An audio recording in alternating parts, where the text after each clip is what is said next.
ராதா குட்டியா? சொல்லுங்க, ஏன் பேச மாட்டேங்கிறீங்க? ப்ளீஸ், என் குட்டி யாரு? இந்த பாட்டு உங்களுக்கு எப்படி தெரியும்? நீங்க யாரு? என் பேரு ருக்மணி. என்னது, நீங்க தான் ருக்மணியா? உங்களை பார்க்க தானே குட்டி வந்தாரு. என்ன பார்க்க குட்டி வந்தாரா? இன்னிசை பாடி வரும் இளம் காற்றுக்கு உருவமில்லை.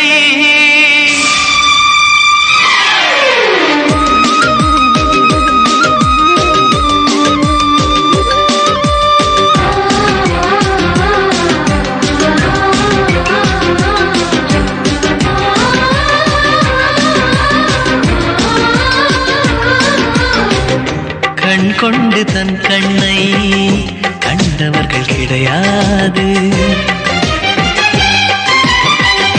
என் கண்ணை காணுகிறேன், இமை ரெண்டும் அசையாது.